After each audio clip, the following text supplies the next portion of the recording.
Welcome to the Ordinary Marathoner podcast.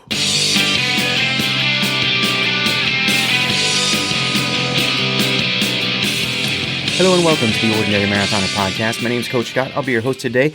Guys, I got a great show for you today. We're going to have a guest on. Our Team Dietitian, Allison Knott, will be on in just a moment. We'll bring her in. We're going to talk about the holidays, about trying to maintain your diet through the holidays, especially when you're training. You know, a lot of people fear the upcoming months, right? It's that November, late November, December, Thanksgiving, holidays area where just the food is all around and the celebration is all around, and before you know it, you close your eyes, you wake up, and it's January. You're back. Well, hopefully you're back in the gym, and you're up about 10 pounds, and you're wishing that November and December didn't happen. So we're going to talk to Allison about that, on how to have a strategy, a better strategy for how to approach the holidays, especially when it comes to eating and diet. Now, as always, you can find this in the back episodes of our podcast at our website, ordinarymarathoner.com. Check it out if you get a chance. You can also find them at the aggregators, Stitcher, TuneIn, iTunes, Google Podcasts, Spotify, all that good stuff. If you're watching on our YouTube channel, do us a favor, hit that subscribe button. We could really use the subscribers. It really helps us out. So appreciate that, and thank you for doing that. I've got a lot of stuff going on. Ordinary Marathon. Now, I've gotten a couple people reach out to me and say, hey, you know, I used to do a turkey trot every single Thanksgiving. Unfortunately, my local turkey trot is now, it's canceled. Either it's canceled outright or it's virtual only. And can I attribute those miles to my Ordinary Marathon? And here's the answer to that question. Yeah, I think that's a great idea. In fact, had I thought of it in the beginning, I probably would have added Thanksgiving as the start date of our race, but a little late for that now. But I'm not going to stand in your way. If you guys are doing turkey trots anyway, you might as well count the miles for your half marathon over the weekend. So take those pictures, post those turkey trots up there. Let us know how you do. Looking forward to seeing it, and attribute those miles to your half marathon if you so desire. One of the things that we actually canceled this week is I'm not going to be going out to Boston. We figured with the COVID rules the way they are, they just kind of step things up a little bit, that we canceled that trip out there. So it's a little bit sad. We will be running a lot locally, either on the treadmill or outdoors over Friday, Saturday, Sunday, and we will be doing even though we kind of now technically starting the race a little bit, let's just say we're allowing Thursday runs to count towards our Friday race. The official start date is still Friday, which means we are going to do our Midnight Madness mile on Thursday night, Thanksgiving night, which is, I know it's a tough one, but I'm going to try to kind of struggle myself down the stairs onto that treadmill at midnight and get my mile in. I know a couple of you guys out there may join me. I would love to see that. Love to see those pictures too, have those roll in. You know, my plan is I'm going to use this weekend to jumpstart my run training, because it's been severely lacking lately, and I think I really need to start. What I really need to do is just get used to start running again, to keeping that in my schedule, to making it a priority. And I think by kind of forcing myself to do a run Thursday night, Friday, Saturday, and Sunday, and the way I'm going to lay it out is a mile. I'm going to do a mile on Thursday night, and then 4 miles each, Friday, Saturday, Sunday. That will equal 13. Somewhere in there, I'll add a 0.1, depending on when I feel the best, and then that will complete my half marathon. I think that's a good plan, and I think it's a good plan for me to just work running back into the mix and get it moving again, because I've been denying my running. I've just been not running. I've been biking like crazy, but running, I just am letting it fall through the cracks, and I got to start picking it back up again, especially with some of the goals that I have for next year, which we talked about last podcast. So that being said, we're going to turn the conversation here a little bit. By the way, you can still sign up for Ordinary Marathon, the Ordinary Half. Go to ordinarymarathon.com.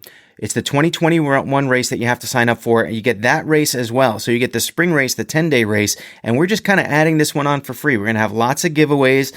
We've got a number of things, a number of items. We've got the boom bars. We've got Grandma Junie has a potty mouth, all her goods and her stuff from her craft making.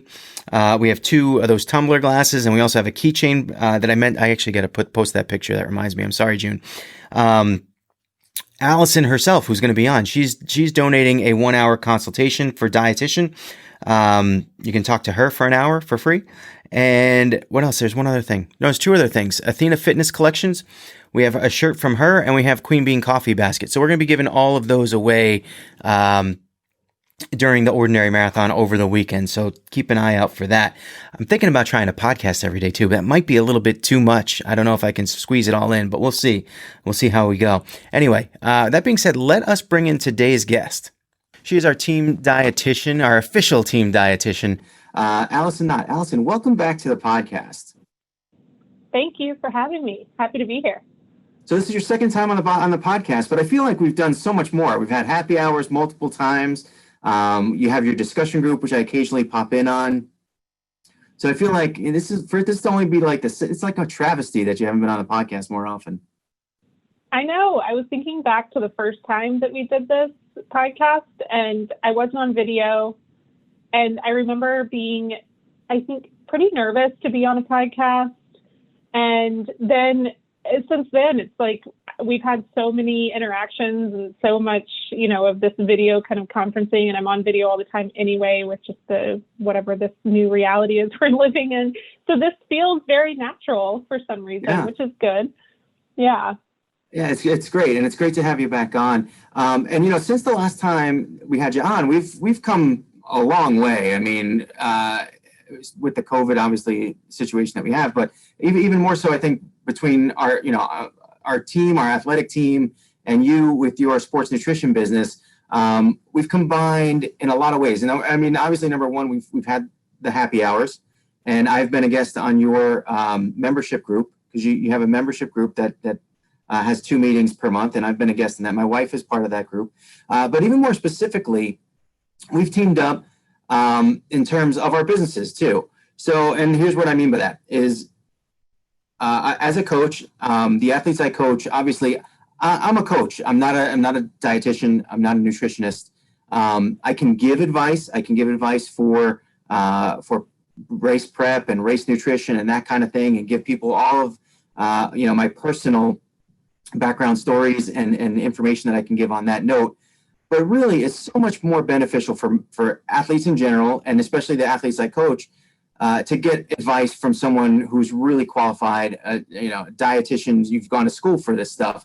And so what we've done was we've combined sort of our businesses. And now if you are being coached by me and you're paying me as your coach, depending on the level that that you want to be interested in, you get access to some of Allison's services as a dietitian.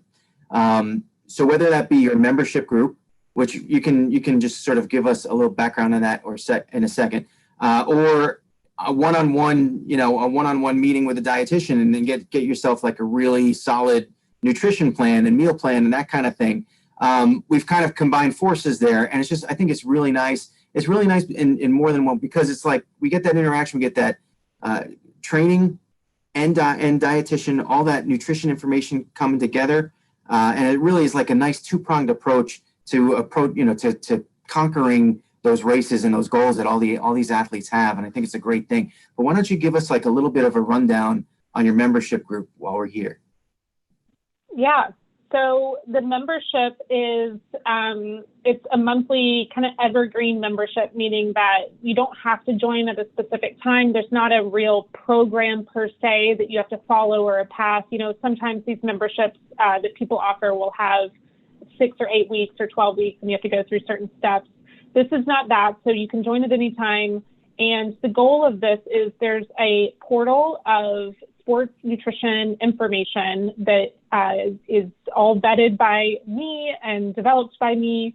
And through that portal, there's additional sources of information that come out on a regular basis based off of the feedback from the group. So I like to think of it as like this dynamic source of information. So if somebody's asking for something, I want to create a response and answer to that, and a resource that's going to be beneficial for that person as well as the group.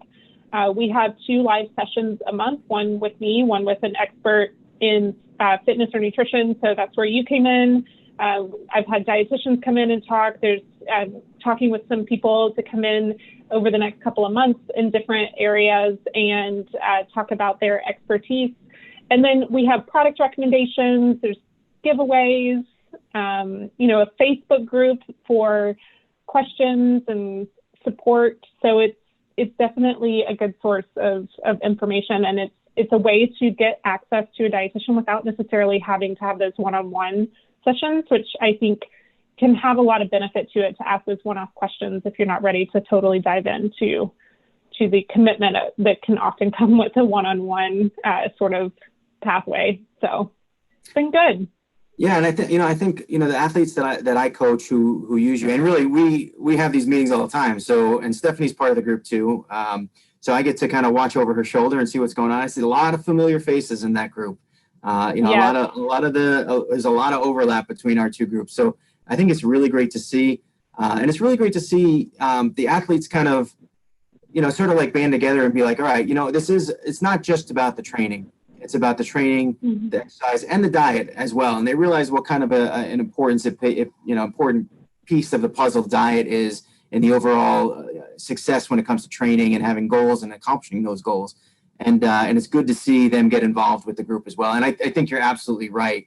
A lot of people don't either you can't afford it or you don't really think of it, and having it available for you and what you've put together, I think is so beneficial.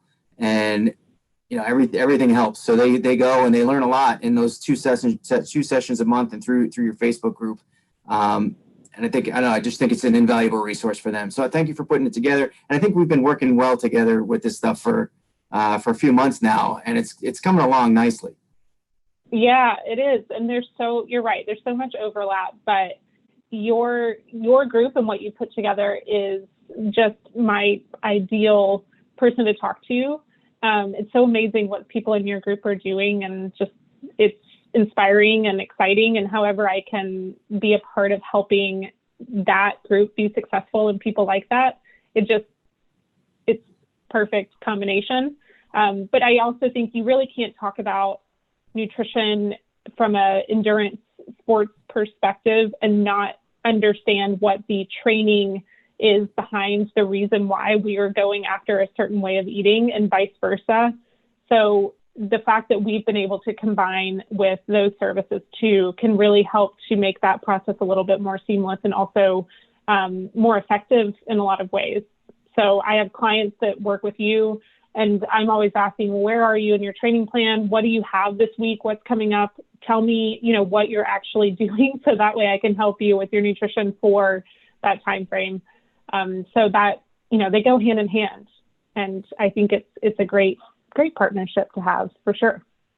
Yeah, I think it's been really beneficial for the athletes and for me personally. I think even in general, I think, for me, and you guys can go, if you're interested in coaching and getting in on this little arrangement, you can head on over to teamordinary.com, check out that little coaching, the little coaching link, and you'll see we have a whole pricing chart there with, and the different things that are available, whether it be the membership group or one-on-one consultations with Allison to help, solidify your plan. And I mean, diet's half the battle. And I think, from my perspective, Allison, it's like, if I can give my clients access to a dietitian and get that information that's so important to their success, I think that's a no-brainer for me. And to have them kind of, funnel your way and get you involved in there as well. It's like two-pronged approach.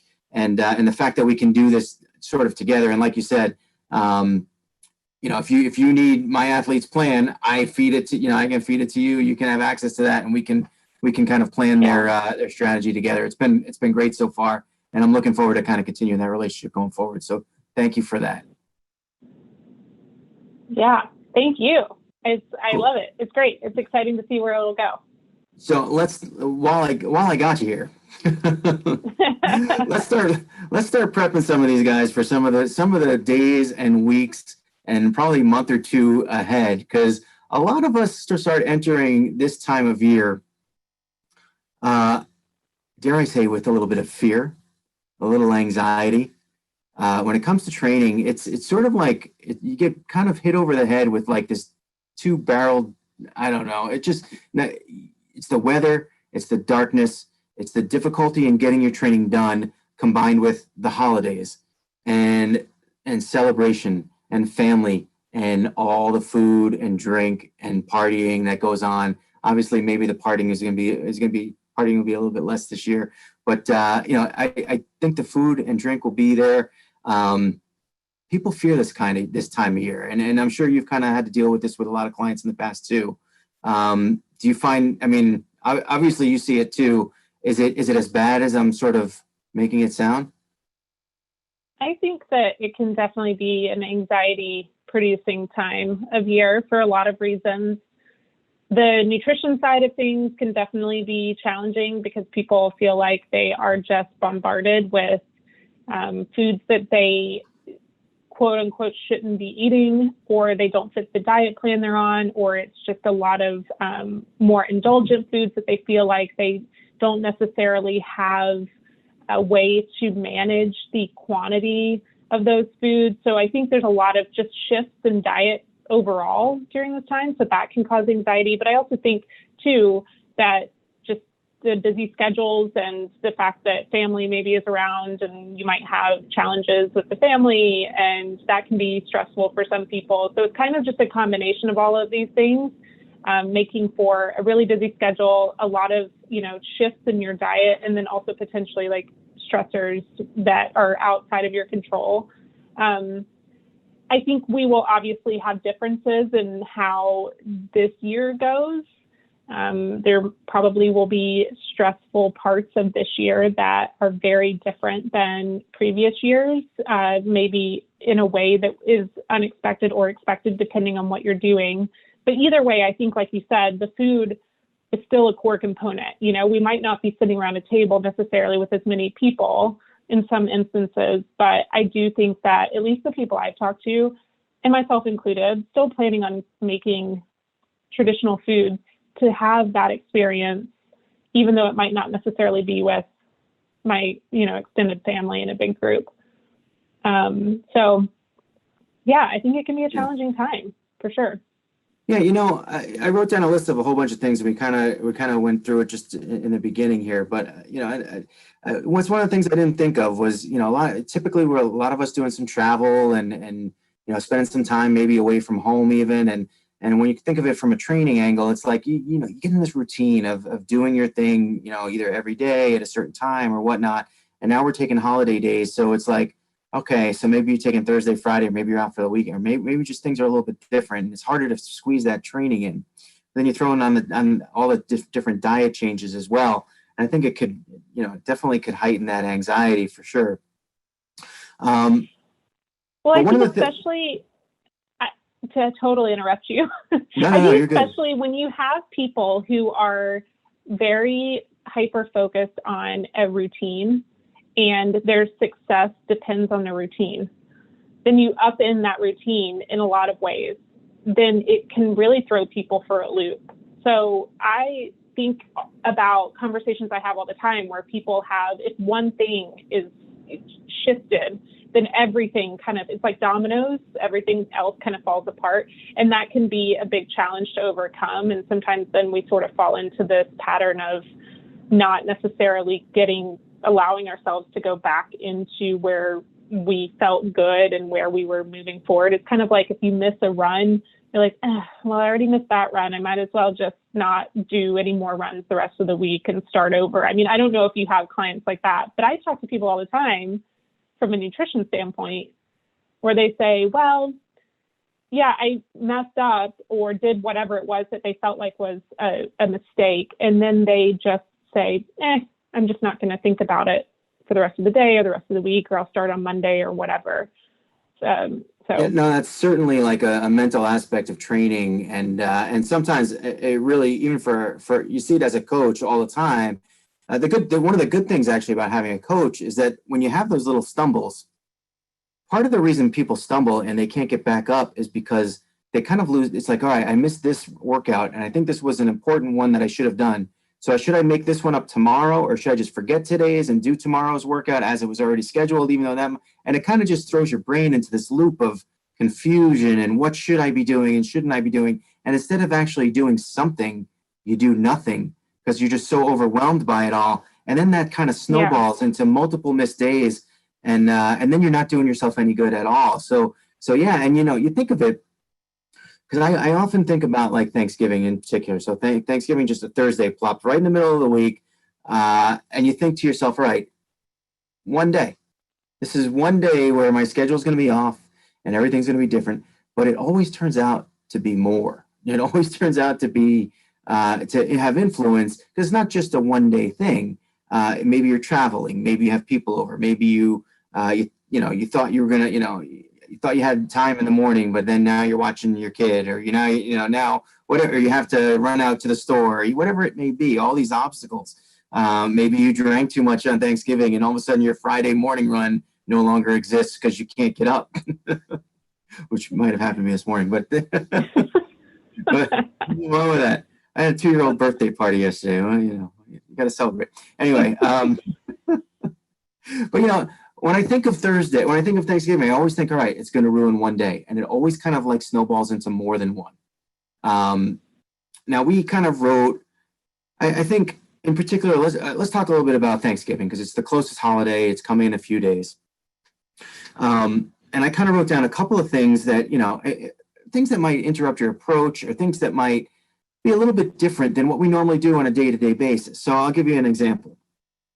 Thanksgiving, every day of the year we'll have usually 3 meals a day. Sometimes athletes may have 3, maybe spread out to 5 meals a day, and whatever your approach or your strategy of eating and nutrition would be. But on Thanksgiving, the day centers around one huge meal, right? It's one meal where you sit down, usually over an hour, and you just kind of like gorge yourself on food. How can that change your body? How does it, is it a shock to the system? Is it something that we should be wary of? Is it something that we should try to avoid? How does that affect us in terms of, of the body?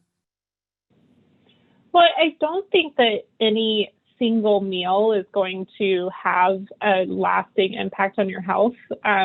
So one thing you said that really made me perk up a little bit, and not in a positive way, was when you said that you have one day that's ruined. And I think that word is very common. It's a common thought that people have about what health means and what it looks like. So they have this idea of, if you have a very specific structure, framework, or plan, that's the definition of a healthy diet, and anything outside of that is not healthy. It's opposite. It's ruined. We're doing it wrong. And I always challenge the third answer, or the third part of this, of what does the in-between look like? If it's not perfect and it's not ruined, what is it?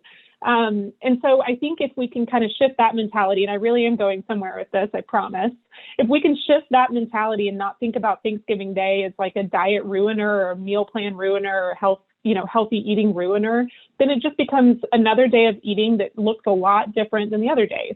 And so we can then kind of remind ourselves, the next thing would be that you're not going to, quote unquote, ruin your health or screw something up in that one meal. And letting go of that, I think, then allows you to kind of say, all right, well, I will enjoy this meal, and then I'm going to move on with what helps me feel my best. So the thing about gorging yourself or eating to the extreme parts of this, feeling extremely full, is that you just honestly might feel very miserable for the rest of the day, depending on what time you eat. And personally, I've had experiences on Thanksgiving Day where it's literally nonstop eating all day, and I just felt terrible by the end of the day, and it wasn't enjoyable anymore. And I think sometimes people will make that mistake of sort of skipping meals in the early part of the day or the beginning of the day. So maybe they don't eat breakfast, or they don't eat lunch because they're saving up for the big meal of Thanksgiving Day, or that could even be like leading up in the days. So right now, in this moment, people throughout this week could potentially be trying to eat a lot differently to save up, the calories for the meal. And I think that is, again, setting yourself up for overdoing it to the point that you might feel so full by the end that you just don't feel good. And unfortunately, that can often then shift into this mentality of needing to make up for the fact that you ate a bunch, and then you kind of go into this unfortunate vicious cycle of feeling like you overdid it, and then maybe you aren't going to be eating quite as much because you felt like you overdid it, and then you get to the point of feeling extremely hungry, and then you might do it again. It just kind of becomes this sort of cycle. So I would encourage you, I think the two parts of this is, don't think of that day as a ruiner, think of it as an enjoyable day, but then also treat it as normally as possible when it comes to your eating. If you're hungry in the morning on Thanksgiving morning, eat breakfast. Don't try to save up or feel like you have to go into this meal incredibly hungry because you're going to eat a lot, because then you just end up probably way overdoing it and eating too much. So try to eat balanced meals throughout the day. Know that you're definitely going to enjoy a different quantity of food and a lot of different types of foods at the Thanksgiving meal. There's a lot of things you can do around that meal to make sure you don't go overboard. But the number one thing would be, don't go into the meal starving. Treat your body well leading up to it. Eat if you're hungry and still eat the meal and enjoy that too. Yeah, I think that's an excellent point. I think it's an excellent point. I can't tell you how many years in the past where I've been like, all right, just save up, don't eat too much beforehand, and then you get to the meal, and then you look at your plate, and it's just like it's curved at the top with food. Yeah. So I think definitely a good point. And I got to tell you, like, as you were talking and talking about how, like, you gorge yourself on in this one big meal and you feel bad, and it's just like as you were saying, like, yeah, you make yourself feel bad, not emotionally, but like physically, I'm assuming.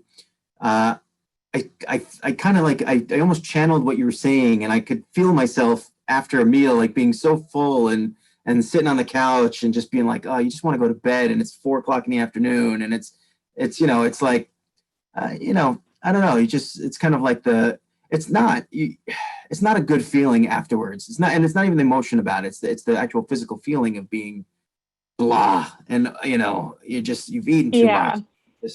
And it's almost like, why do we do this to ourselves? Yeah. I mean, I think we tend to think about Thanksgiving foods as these mystical things that only appear on Thursday, the third.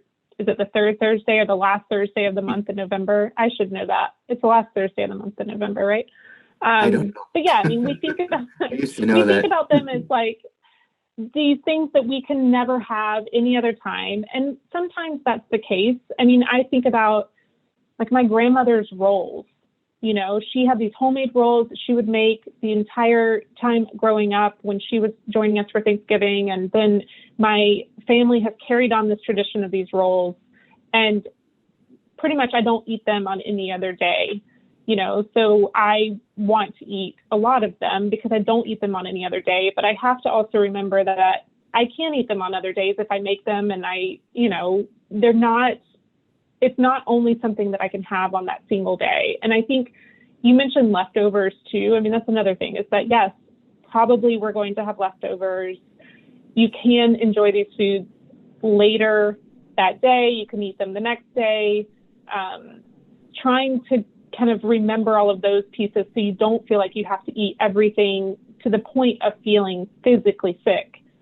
That's not necessarily a good feeling.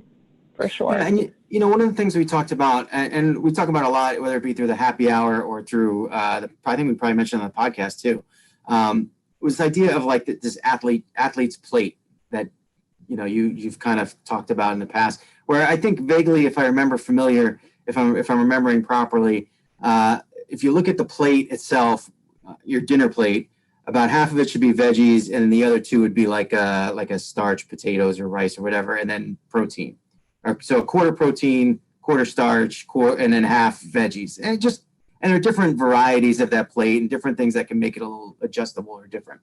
But then when I take that idea and that concept, and then I try to overlay it to what my plate looks like on Thanksgiving, because I'll tell you, this is what happens to me, is like I go turkey and stuffing and mashed potatoes. And then there's other things, right? So it might be a little, and then, so like I've already got that. That's like a third.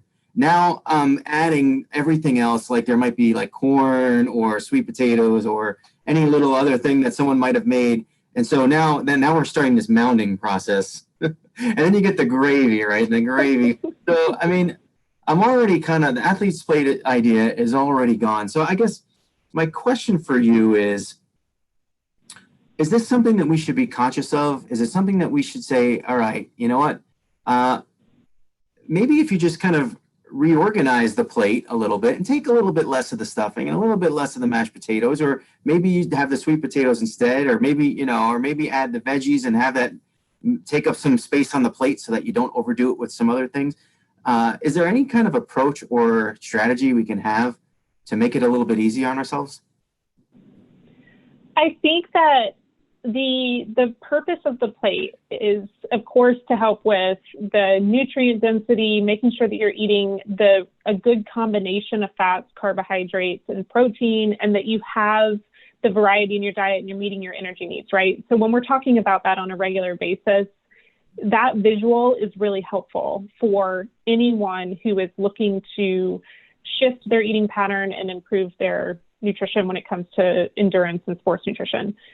But the other side of that plate too is the fact that combining these foods and these different nutrients together in the foods that they come with, the nutrients in those foods, right, can help to create a more satisfying meal as well. So I will often talk about, you're not going to be satisfied if you sit down and just eat a piece of grilled chicken. You should have some source of carbohydrate with that, some source of fat. It just, in general, your meal is going to be a lot more just appealing from a taste standpoint, from a visual standpoint, from just a mental standpoint. So that plays into this process too. And I think taking, again, that idea that not any, single meal is going to impact your long-term health, then you can throw the athlete plate idea out the window for Thanksgiving if you want. But I also would say that, yeah, you could probably make modifications just to start as well, where you say, I am going to try to incorporate a variety of vegetables on this plate. I'm going to get a variety of some sort of protein. I do want to include some carbohydrates because in general, you can't have a satisfying Thanksgiving meal, in my opinion, if you don't have a combination of those things. You wouldn't want to fill your plate with just vegetables or just turkey or just mashed potatoes. I mean, I don't think anyway. Maybe somebody would, and that's going to be satisfying for them. But on the whole, most people, I would say, are going to be more satisfying if they have a variety. So maybe to start, you do think about that athlete plate, and see how you feel, but making sure you're getting the foods that you really, really, truly enjoy. Like, you're not just trying to fill your plate with the steamed green beans because you feel like it's the right thing to do, and then you're not going to feel like you actually enjoyed the meal, So try to get that balance of getting the foods you really enjoy. You can keep that in mind if you want, or you can say, you know what, it's one meal. I'm going to eat in this way that really helps to align with my longer term goals every other meal that I have that day and every other meal that I have over the holiday season. But Thanksgiving might just look totally different, and that's okay too. So you could go about it one of two ways. So then we kind of take that concept of having this big meal, and then we talked about leftovers before, but and I know I'm kind of like skipping around. I come into these podcasts sometimes with a nice rigid plan, and then it all goes to hell. Sorry, I'm probably throwing you off. This is totally me. No, it's totally me. I just don't want to surprise you as I change topics. But sometimes when I think leftovers, I think we almost try to recreate the meal that we had on Thursday and try to recreate it on Friday. And I think maybe, part of that, I think that's where some of the mentality of, hey, all right, we can have that one big meal on Thanksgiving, but when we're putting those leftovers away, now's the time to kind of go back to that idea of being more well balanced, I guess, and not just recreating the meal over and over and over again, so that you're digging a deeper hole, I guess, but make those individual leftover meal. Those when you cook when you cook for the week or whatever you do, like kind of have a plan with that, with the leftovers. One of the things I hate, and I think part of my generation, and perhaps yours too, I hate wasting food. So having food sit and go bad in my fridge is like, it bothers me to no end that I could possibly waste food. So I always like to try to have a strategy, a plan. All right, I'm going to eat this then, and I'm going to eat this then. And when you have all these options, it's kind of hard to, because you don't want to waste it. You don't want to lose it. You don't want to, have to throw it out. Yeah. You have to have a plan. I mean, I appreciate that because I think maybe it's like the statistics around how much food we waste in this country is crazy. It's like a lot. I don't even want to put out a statistic. I want to say, though, it's like 30 to 40% of the food or something crazy high. So I appreciate the fact that you don't like to waste food. That's really positive. But I get what you're saying in the sense that it probably is making you feel like the only answer to not wasting the food is to eat it. Right? I love that you put it that way. Yeah. But yes, that's exactly it. That is exactly it. Eventually, yes, that's the goal, right? Is that we are eating the food that we have. But I think you can think about it in ways of repurposing or freezing certain foods, or trying to, even before you start to make the meal, being more realistic around how much you should be making. Like, is it possible to cut the recipes in half just for the purposes of food waste, not necessarily for the purposes of from a purely nutrition standpoint, but more just, I can only eat sweet potato casserole so many times before you just don't really want to eat it anymore. And then the only answer is to throw it out, which is not necessarily the right one from a food waste standpoint, right? So it's like, I'm thinking about that too. Of, well, I'm only going to be feeding myself and one other person. Like, should I just cut these recipes in half? What does that look like? So, I think that's a really key thing to think about, and it's probably helpful to think about it before you even start cooking as well. I know. We had some people over yesterday for my daughter's second birthday, and we, it was a very small crowd, but it's like one of those things where you don't know how much food to make, so you always make a little bit more. And so now I have like pulled pork for like 4 days upstairs. It's all segregated, ready to go. Like, I got it all ready to go. Small portions. But yeah, it's hard. It's hard to plan ahead. You kind of always want to have enough, and then you always wind up having too much. And it's also good to have a dog. You can kind of a little bit extra. Yeah. Starting to go a little bad. You're like, his stomach can handle it a little bit better than mine. But but yeah, you don't necessarily, I think, want to recreate that big, huge meal day in and day after day after day. So it's hard to kind of be disciplined when proportioning those meals, I guess, in the later days. I think, like I said, you look at it as again, I'm going to say ruin one day, but I know your strategy. But in reality, get you out of this. That could carry over to other days if you let it. Is what I'm saying. So it's kind of like a disciplinary thing. Yeah, I see what you're saying. You hear what I'm saying? I think I do. I hear what you're saying, but I'm seeing you say it. So I think that the thing that we haven't talked about with this is the fact that not everything on that table is going to be super over the top from an indulgent sort of standpoint. Like, there's, I am definitely the type of dietitian who is going to say, if you enjoy the food, you should be eating that food. I do believe that we have the ability to fit all foods into the way we eat. So I will preface this with that.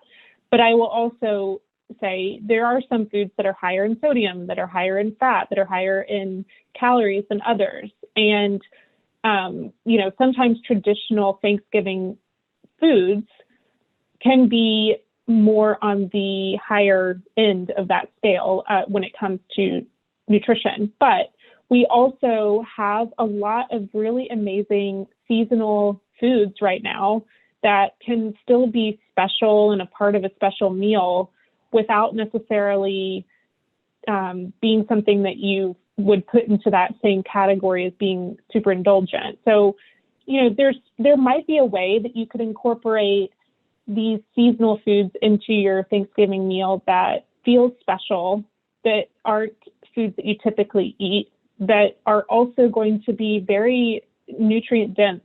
So, I'm thinking about things like,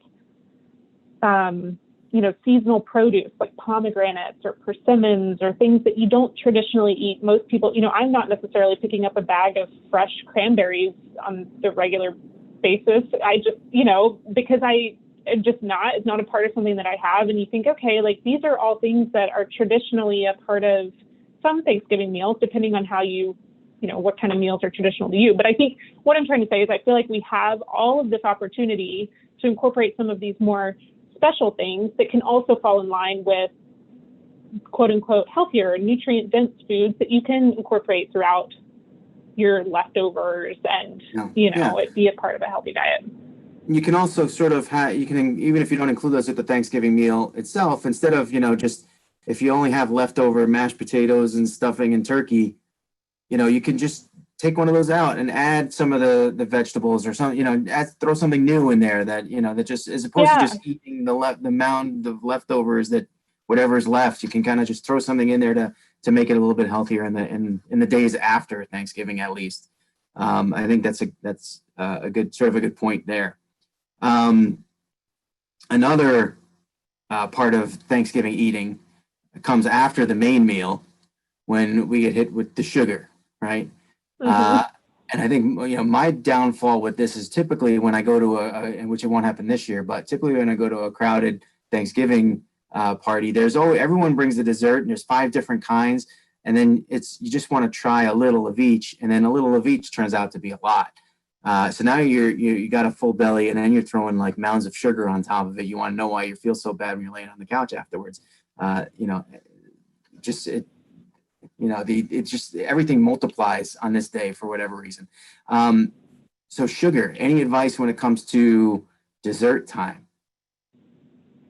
Well, first I need to know if you're a pumpkin pie or a pecan pie person, because I don't think I know the answer. I don't know. It's definitely pecan. I know. You got to go down south, I think, for pecan. Anyway, I'm from the south, and I still say pecan. No, I don't know which ones. I don't know. I don't know what happened to me.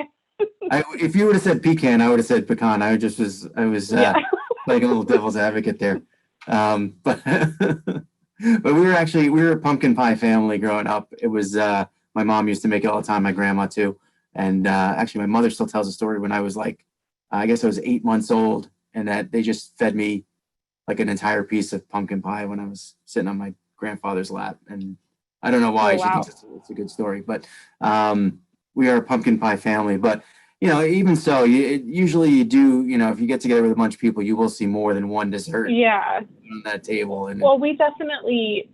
We in my family will make a lot of different desserts and pies and all, and you can have a sampling of all of them. And then, in around Christmas time, then you add in boiled custard and you add in all these additional sweets and things. And I think, the key would be to get what you really enjoy eating. So I know sometimes that the variety itself can have an influence on your decision making, and that works for pies as well as vegetables, right? So you can have a variety of foods and people want to try all of that variety. It doesn't necessarily matter what category of food we're talking about here. It's kind of like colored M&Ms, you're going to want to pick up different colors of M&Ms just to try them, even though they all taste the same, but they all have different colors. So remember that the variety it can have an impact on your decisions. And if you do want to try them all, then you're getting smaller portions. But you're really trying to get what you actually truly enjoy. If you get a piece of pie that you think you're going to love and you don't really love it, nobody says you have to eat it. I know there's the food waste piece to this, but if you're starting with a really small piece, hopefully it won't be a significant wasteful event. But you can still say, okay, well, I don't give that stuff to the dog. Yeah, probably not. But I think from there, then you can decide, if you actually really want to eat it. You can also take things with you. I know people say that, but the logistics around that sometimes are really challenging. Like, it's not like you're packaging up somebody else's dessert into their Tupperware and taking it with you to your house. So I know that sometimes that's not always possible. But I do think, being selective is okay, and choosing the things that you actually really enjoy eating. And then I do think it's helpful to try to acknowledge that you're eating it and you're enjoying it. And I say that kind of with a laugh, because I think sometimes we will eat food without really like just being fully aware of the fact that we're eating. So that can be really important too, of actually enjoying the food and really acknowledging how great it tastes and, savoring it, having that like mindful approach to eating the whatever dessert it is that you do choose. But I would say that it is key to make sure you pick the thing that you really enjoy eating, not necessarily just because it's there in front of you.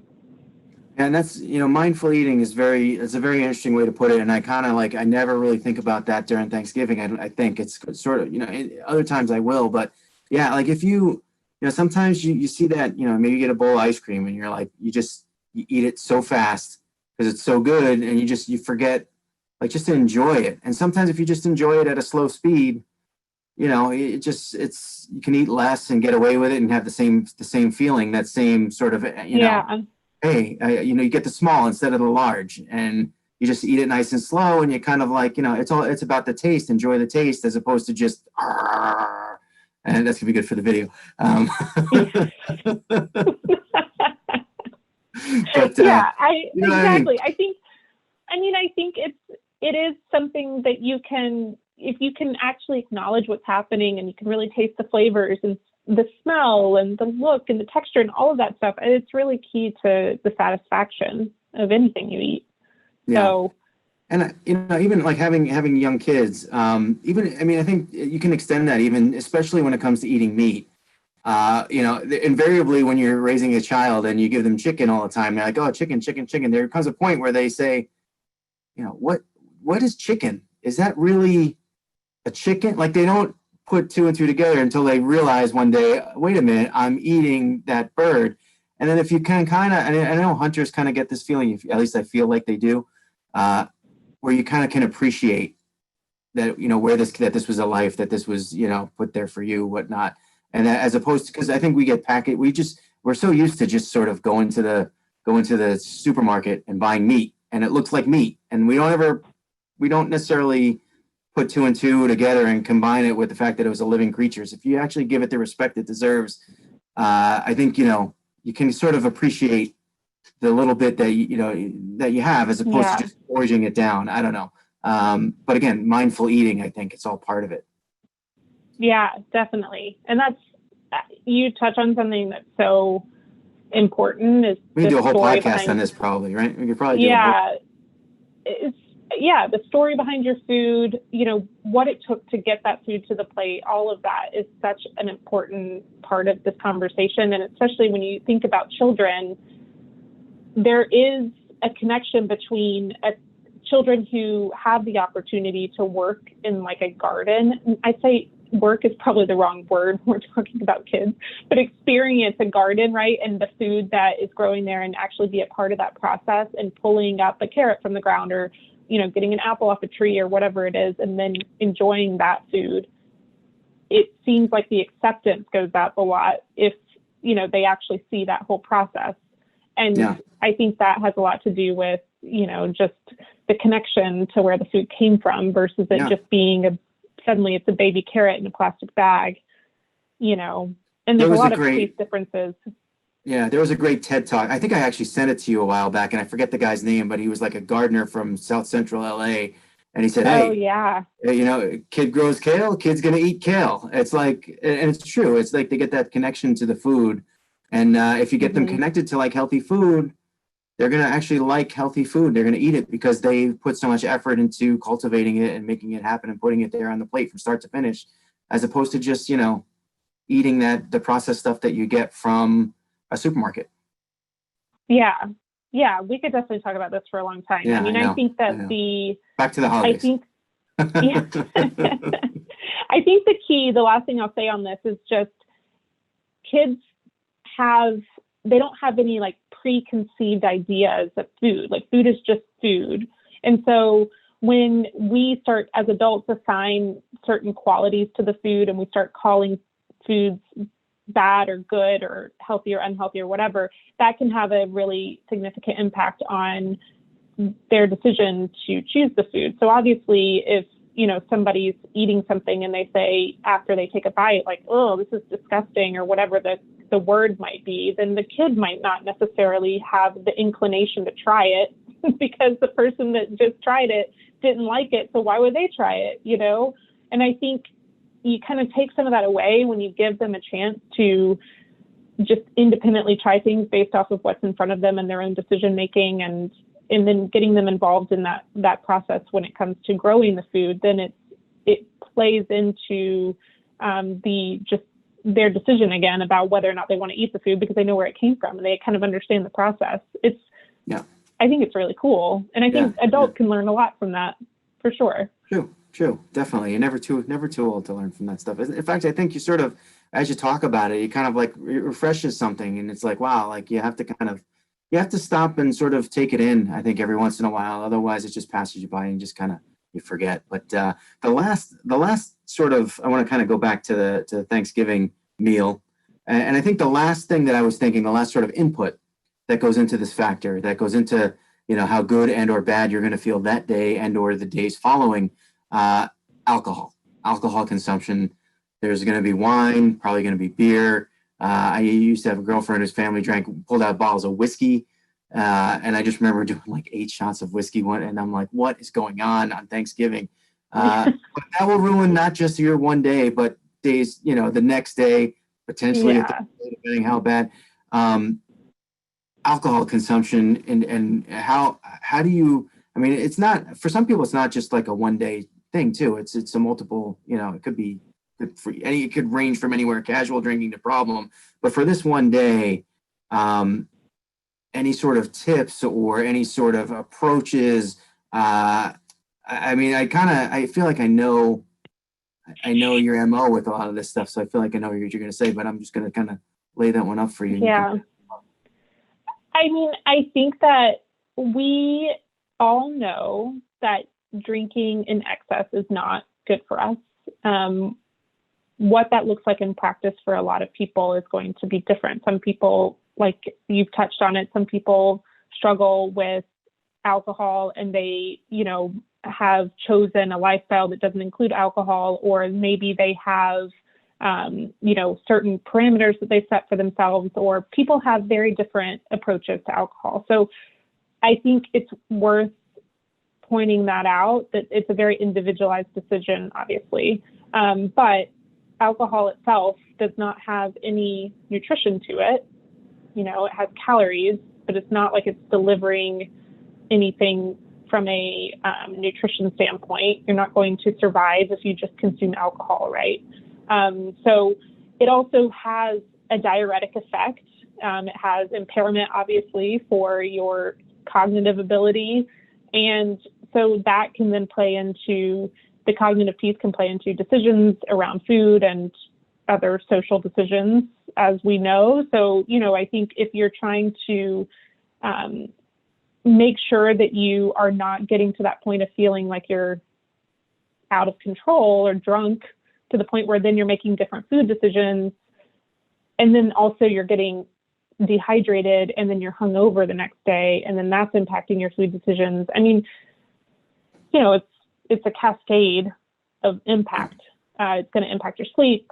You're not going to wake up feeling good. You're going to potentially skip out on workouts the next day or exercise. You're going to ruin it. I once saw a quote on the wine book at a restaurant that said, it was like, alcohol is oh gosh, how did it go? Something about it's stealing joy essentially from the next day. It's like it's borrowing joy from tomorrow and putting it into today, because like your next day isn't going to feel as joyful because of the way that you're going to feel, right. Essentially. I need to find that quote and share it with you. And in some cases that's true. So I just think if you know that you are someone who risks overdoing it in the alcohol department, then I would try to set up some sort of boundary for yourself. So going into the day with, maybe it's verbalizing, even if it's just to yourself, how many drinks am I going to have? Having like a very conscious decision where you say, I'm going to have 2 drinks or 3 drinks or 1 drink or whatever it is 4 drinks, whatever you decide. It's a decision, but being very conscious about it before you start drinking. It could also be that you commit to having almost pause moments in between, because sometimes with Thanksgiving or other holidays, it's not just you're going for dinner where it's 2 hours, right? You have this experience where you might start at 12 o'clock and it ends at midnight. And so you have the potential for consuming a more significant amount of alcohol throughout the day because of that more lengthy time frame. And so maybe then you're setting up, if I have a glass of wine, I'm going to have 2 glasses of water. Or if I have a beer, I'm going to have at least 1 glass of water, or whatever it is. Or you maybe say, I'm always going to be double fisting, 1 with water, 1 with alcohol, whatever, just to balance yourself somehow. But I think setting those parameters can be really helpful for some people. I also think it's important to just try to make the other alternatives for whatever drinks you have not be just plain water. You can have sparkling water, infused water. You could do a build your own non-alcoholic cocktail where somebody could potentially add in alcohol if they wanted, but you can make it fun to have, a non-alcoholic drink, and you still have the fancy glasses and you have the whole kind of process, but you're not necessarily having to add alcohol to it. Because it's kind of like if you say that someone, you can either have, the fries, or you can have steamed broccoli. It's most people are going to, if they want fries, they're going to eat the fries, We might know that, the broccoli is probably the better choice in a lot of ways, but we want the fries. They taste delicious, so we're going to eat the fries. So it's don't make the choices so opposite of each other. If the only alternative is just a glass of plain water from the faucet, it's okay, well, let's try to spice it up a little bit, because it is kind of this idea of a holiday and a celebration. And so you can incorporate other more fancy, drinks that don't have alcohol. And I think that's special. You kind of, you make it special. So it feels like it's something sort of substance as opposed to just water or whatever. And it can, it can take up, if you're sitting there, a lot of people we have this reaction where we got to be standing there and holding a drink. It's almost like what do they call that when you have that, I don't know, you constantly have to be drinking or eating something or whatever it is. But if you can kind of substitute that for a little while, it's all, especially for someone in training, I think it can be very, very beneficial. And I think, to something we talked about earlier, it's not only that day that's going to affect, it could potentially what you eat and what you drink that day could spill over into the following day. And if you think that this is only going to be a 1-day thing, and you're going to be back on that horse tomorrow on Friday, and you're going to be working out, and then you go and you ruin that, because you decided to have, 10 beers instead of the 2 that you initially planned, that does something to your psyche the next day. And it's kind of harder to start to get over the fact that you sort of, your actions or your lack of plan or your resistance to the plan that you had is then giving you a negative effect on the following day.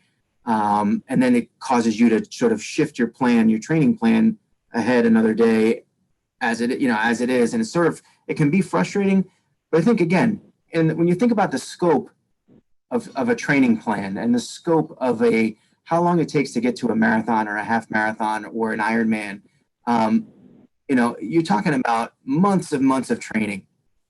If 2 days don't go the way that fit nicely and neatly into your plan, you are not going to be thrown off to the point of defeat where you cannot accomplish the goals that you still set. It's a matter of getting back on the horse. It's a matter of, working that following day to sort of getting back on the right track and not letting it overwhelm you.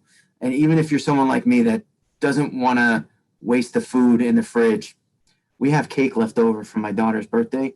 And I hate to say it, if anyone lives near me, you can come get it. We're going to throw it out because it makes me and Steph, we ate it and we ate a piece this morning and it just made us, because I think we're not used to eating such sugary, it's dense icing. And it just upsets our stomach. And I'm like, it doesn't make me feel good to eat. It makes me, I want to eat it. It tastes yummy. But when I'm finished eating it, it doesn't make me feel good. Like I feel run down and gross and there's no way I'm going to exercise after this. I think sort of taking that approach and realizing what makes you feel good and what makes you feel bad, what makes you really feel good, not taste. Taste is fleeting. Taste is you have that little motor, whatever you eat, whatever you, I don't know, it's like almost like a reflex. But if you can kind of keep it under control and recover in those days after and get yourself back on track, the holidays don't have to be, I think I almost look at it a little bit rougher than you do. You kind of you're like, yeah, have a plan, but enjoy I'm like, just suffer through it and then get back on track. But in the end, it kind of, you wind up at the same place. I don't want you to suffer through it. I want for everybody to find the place where you enjoy your food, but you work towards your goals, and you feel really good. Like, it's all three of those things coming together. Like the ultimate trifecta is that, where you're not suffering through anything. You actually do enjoy the taste of your food, and you are working towards your goals. And it's just the combination of those. I do know it's possible. It doesn't have to be one or the other.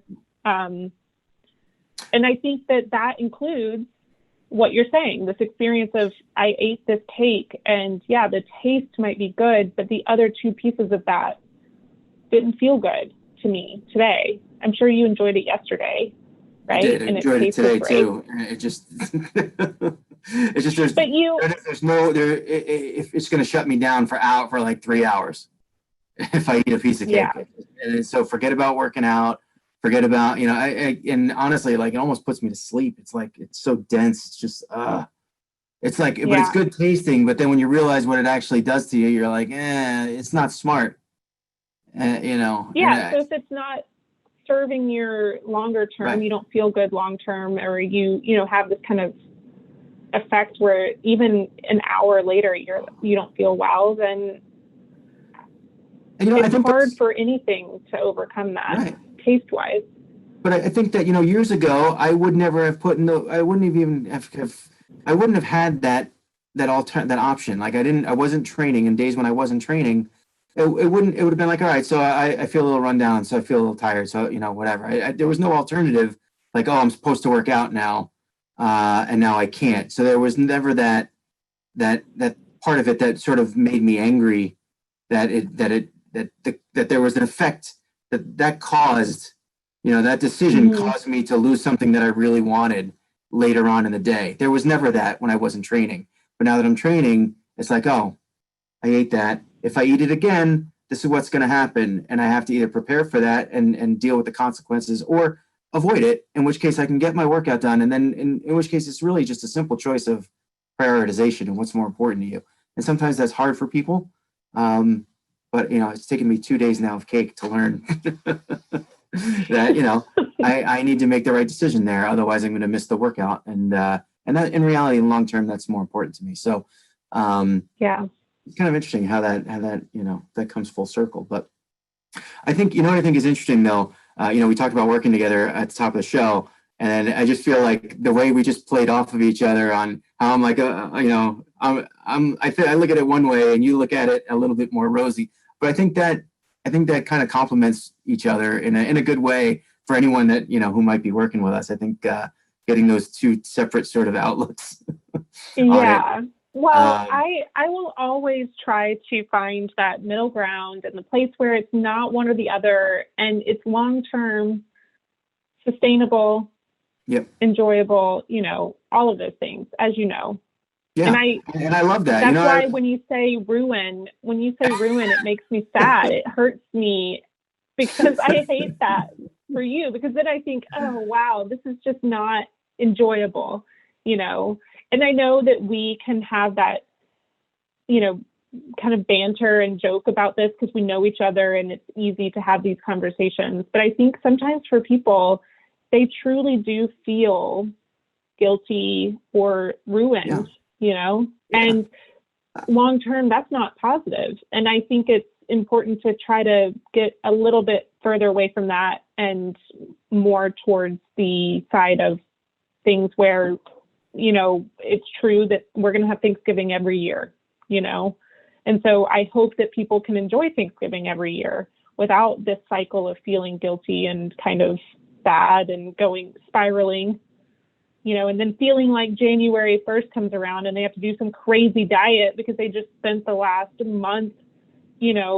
feeling bad for the decisions they were making. So there's this, I'll tell you this, and I know that you have to cut me off because I feel like I could just talk and talk and talk about nutrition, but like there's this idea of like the Last Supper eating before a diet where people will just say, well, tomorrow starts the diet, so I'm just going to just go all out now. And I kind of, as I was thinking about our conversation tonight, I started thinking about something that I hadn't really considered before, where I think that this time frame is kind of like this extended Last Supper eating for a lot of people, because they are mentally preparing for whatever crazy diet they're going to go on in New Year's resolution in January. Yeah. And so they're thinking, well, what, it's like throw it all out the window. Right. Let me just dive head first into this. Yeah. And so I hadn't considered, as crazy as it sounds, being, in nutrition, talking about this for this many years, but like I hadn't considered this being this like extended time frame where people probably have, I don't have any research to back it up, but I would imagine there's probably this idea of, I know I'm going to go on this diet in January, so I might as well just kind of do what I'm going to do now. And then January comes and I will quote unquote fix it. I will be, I'll do things differently.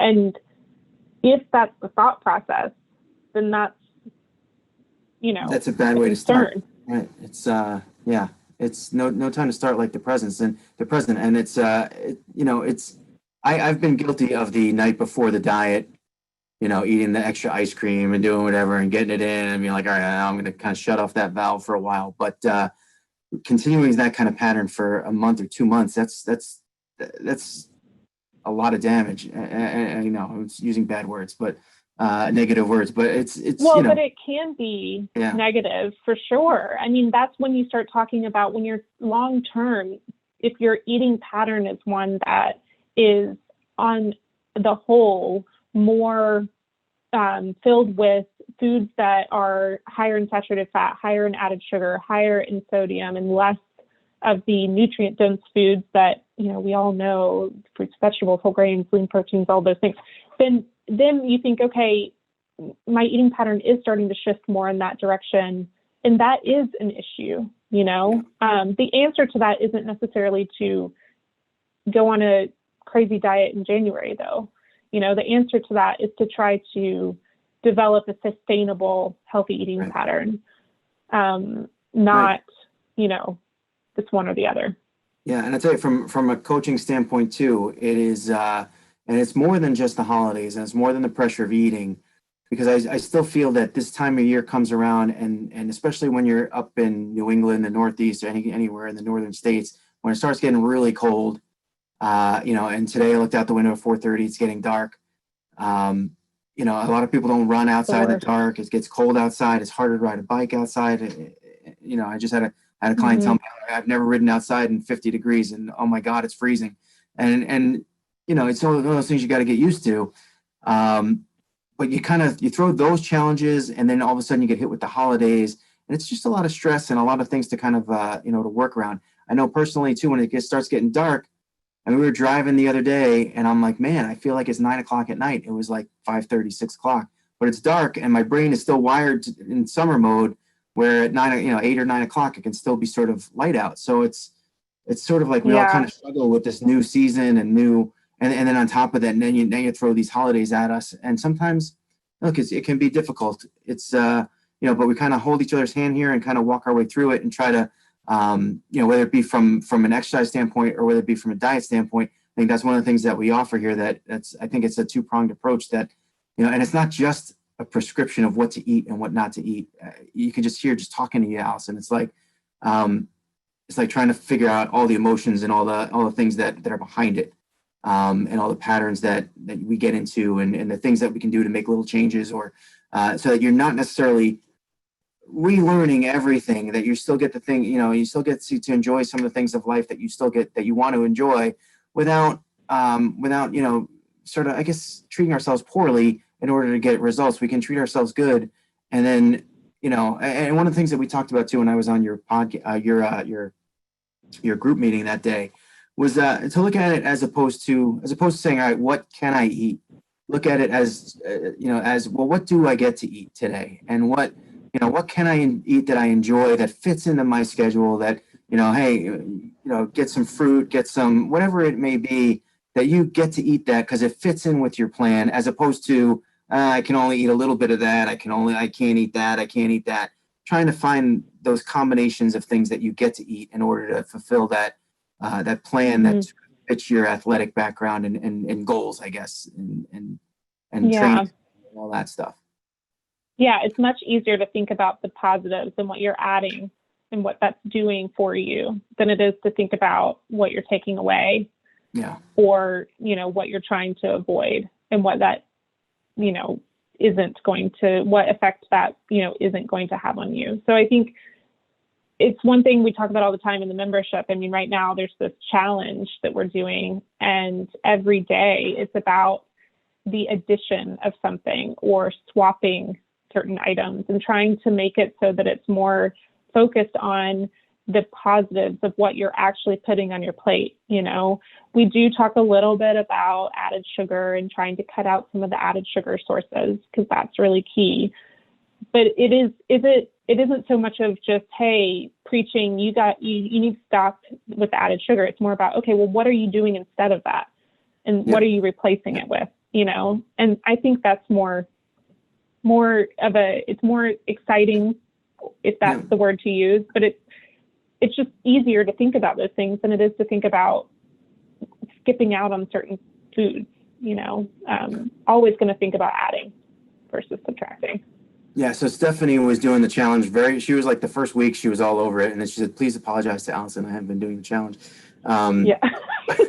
Tell her I noticed. I'll let her know that you noticed. Very early on, she's like, oh, I'm supposed to eat two vegetables with breakfast. I'll get a BLT. It has lettuce and tomato. I'm like, I don't know if that one really counts, but she did it.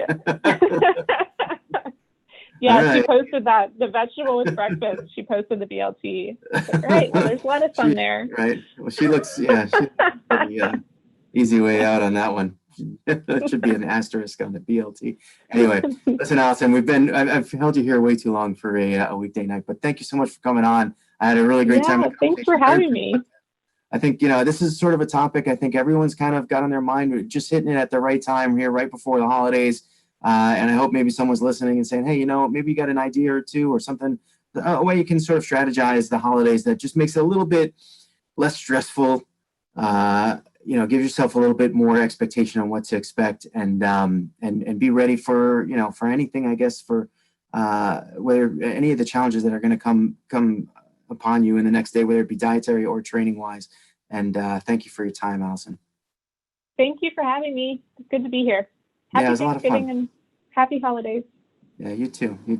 All right, guys, that was Allison Knott from, let's get your website and all your stuff in there. It's anewwell.co, right? ANEWWELL.co. And let's get your Twitter. I forget your Twitter. Twitter's Allison Knott RD. Allison Knott Instagram RD. is Endurance Sports Nutritionist. There you go. Endurance Sports Nutritionist. So that's how you can find Allison. You can also find her in our group if you need to. Reach out to me and I'll certainly connect you guys as well. Allison Knott, ladies and gentlemen, wish you guys the best of luck on the holidays. I hope you guys are running the Ordinary Marathon with us over the weekend. Get on over to ordinarymarathon.com. Register for the race. Check out our Patreon page, all that good stuff. And remember, every day is an ordinary day unless you make it extraordinary. So get after it, guys.